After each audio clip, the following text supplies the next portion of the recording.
interesting thing. Article came up with a chart on M&A, and we'll move on to M&A here. Kellyanne, we have a chart. Take a look at this chart. Proof of life.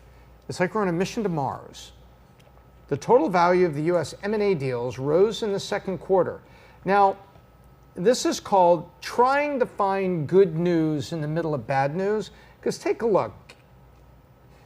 2023 has not been good. It's been far lower than 21 and 22, although at the end of 22, and so they're showing that Q2 is up, but look where it was. It was almost $800 billion in Q3 of 21. In Q3 of 21, by the way, there was a pandemic that was in full power at that time. Yeah. And then you take a look at what happened there in 22. So what it's basically saying is, this is interesting. Why are deals starting to pick up? Now, we're not talking getting back to 21 levels, not by a long stretch, or even the first half of 22. We're just saying that there's a little bit of tick up. So why are people getting excited about that? They're getting excited about that because when there are deals to be made, there's one of two things happening. People are buying highly valued assets before they're too highly valued, or B, they're rolling up valuable things, they're rolling up useful things in a roll-up strategy, but they're not necessarily as valuable as they once were.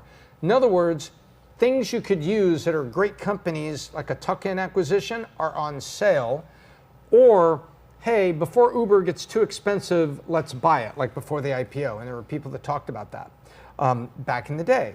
And so what they're talking about here, what was interesting is there are a couple large firms that were talking about this when you dug this up. Yep, no, absolutely. I think it's interesting to see how these are coming up and how it's adjusting.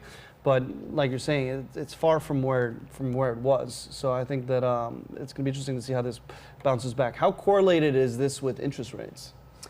Well, it is and it isn't. So it is for the small. So some private equity firms can run deals on 100% cash that they're sitting on.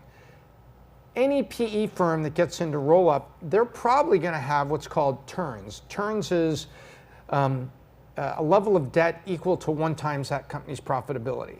So they may turn 2 turns of debt. In other words, take 2 years of profitability and get that much debt. In other words, the debt I have could, in theory, be paid off with the current profitability in less than 2 years. Yep.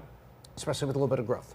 Okay, so they normally use debt and cash because they get a higher IRR because they're using less of the cash and paying off the interest and things, and it makes things work. So interest rates, if you're really looking to put a lot of debt on something, it has an impact. If you're looking for, average amount debt, you have a software company that's still going to be growing 15% a year, well then shoot, you can handle that with 6-7%, commercial bank debt. You can do that. So interest rates are part of it, but what's interesting is PE is sitting on a ton of money and there's not a lot of targets out there. It's like not having enough houses for sale so that there's enough of a selection and you can get people competing on price and things. It's the same thing. They're just not finding a lot of great businesses for sale, but those that they are finding that are big enough and that are growing that someone wants to grab it before it gets too valuable, or it's still a good little company that they want to grab and tuck in because they can get it on sale. That is what's happening right now. Got it. And William Blair, a leader in the space, said they've seen a 20% increase in deals, number of deals so close, 23 versus 22. That's significant. That's deal count. Yeah, that's a lot. So it's going to be interesting to see where this goes in Q4 and then rolling into next year as well. There's a cloud security firm just last week bought for $2.45 billion. So we're not talking about, a startup bought for $100 million or a tuck-in technology company that Meta buys for $200 million, and you don't even hear about them because they're so below radar. Yep. These were meaningful things. So what does it mean for you? What it means for you is if if your company is big enough and you're looking at tuck-in acquisitions across town or across your industry, you can probably find PE firms and bankers that can help you facilitate that. And if you are able to be right now strengthened, like I keep saying, running efficiently, strengthening yourself, driving hard, you could be in the position to be the one that picks up something that's on sale, whether that's just for a customer list, a little bit of technology. What you offer and what they sell for, that's not your fault. If that's down, that's your opportunity. And so I think that's very much where it is. And if you've been managing to run your profitability at a certain level, don't be surprised.